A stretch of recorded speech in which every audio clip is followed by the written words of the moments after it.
जालना शहरात धनगर समाजाच्या आरक्षणाबाबत सुरू असलेल्या उपोषण स्थळाला भेट देऊन उपोषणकर्ते दीपक बोराडे यांची विचारपूस करून या आंदोलनाला पैठण तालुका राष्ट्रवादी काँग्रेस शरद पवार पक्ष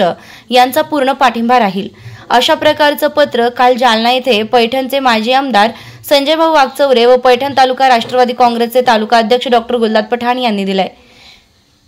या आंदोलनाला आमचा नेहमी पाठिंबा असून समाजाच्या न्याय हक्कासाठी आमची ठाम भूमिका असल्याचे स्पष्ट केलंय। मागील काळात मंडल आयोगात धनगर समाजाचा विकास व्हावा यासाठी ओबीसी प्रवर्गात समाविष्ट करण्यात आलं होतं। मागील निवडणुकीत भाजपने आपल्या निवडणुकी जाहीरनाम्यात धनगर समाजाचा पहिल्याच कॅबिनेट बैठकीत धनगर समाजाचा अनुसूचित जमातीमध्ये समाविष्ट करण्याचं आश्वासन देण्यात आलं होतं, परंतु सत्ता येऊन आजपर्यंत 100 कॅबिनेट बैठका घेण्यात आल्या, परंतु सरकारला या मागणीचा विसर पडला असून धनगर समाजाच्या प्रश्नांवर शासनानं तातडीने सकारात्मक निर्णय घ्यावा नसता राष्ट्रवादी काँग्रेस शरद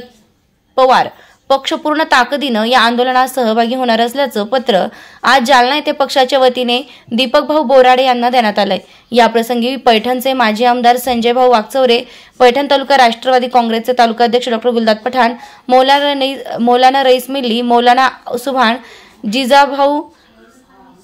मिसाळ, योगेश पाचे, तातासाहेब भावले, बाबासाहेब भावले, निवेश भावले, कृष्णा भावले, काकासाहेब भावले, सूर्यभान भावले, प्रकाश भावले, शरद पाचे, कैसर पठाण, श्रीधर निर्मळ व असंख्य धनगर समाज बांधव उपस्थित होते। संकलन डॉक्टर गुलदाद पठाण, बुलंद आवाज, पैठण।